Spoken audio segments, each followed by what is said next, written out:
Hello everyone, મારું નામ છે અગ્રવાલ ભાવેશ. 10મામાં મારા આવ્યા 82%. તો મેં મારી જીત પકડી કે સીએ જ કરવું છે. સીએ કરવા માટે મેં નોલેજ સ્કૂલ નડિયાદ, જે કોમર્સની સૌથી સારામાં સારી અને બેસ્ટમાં બેસ્ટ કહેવાતી સ્કૂલમાં એડમિશન લીધું. એડમિશન લીધા તો મને બધા જ શિક્ષકોનો સારો એવો સપોર્ટ મળ્યો. હવે 11માની જર્ની મારી બહુ જ સારી હતી, જેમાં બધા શિક્ષકો મને એવા સારા એવા મળ્યા. અનુભવ તો મને બહુ જ સારો રહ્યો.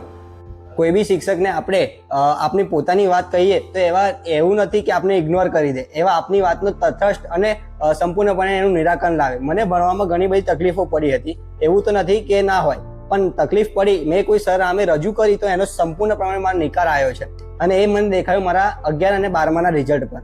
12મામાં મારા આવ્યા હતા 85%.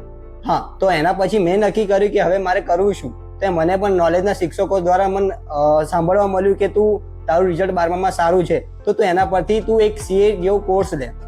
સીએ જેવો કોર્સ તને હાર્ડ લાગશે થોડું, પણ કેવું આગળ જતા વેલ્યુએબલ કોર્સ છે. મને જણાવનારા મંથન સર તથા અમારા અકાઉન્ટના બધા સર મિત્રોએ મને સારો એવો સપોર્ટ કર્યો, તો મેં સીએ કોર્સ જોઈન કર્યો. હા, સીએ જોઈન કર્યો મને તકલીફ પડી, કેમ કે હું ગુજરાતી મીડિયમથી બિલોંગ કરું છું અને મારે આવ્યું બધું ઇંગ્લિશમાં.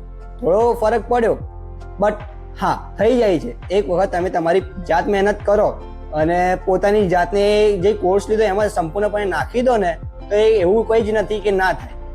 એટલે મેં સીએ જોઈન કર્યું. મને 5 મહિના મીન્સ કે આ સપ્ટેમ્બર અટેમ્પ મેં આપ્યો.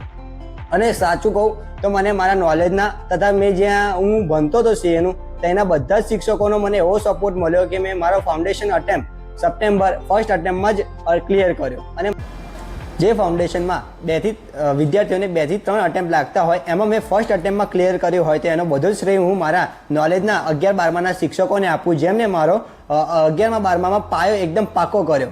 તો જેના થકી હું મારા બધા જ 11-12માના નોલેજના કોમર્સના શિક્ષકોને ખૂબ જ થેન્ક યુ કહું છું. અને હા, નોલેજ હે તો મુમકિન હે. Thank you.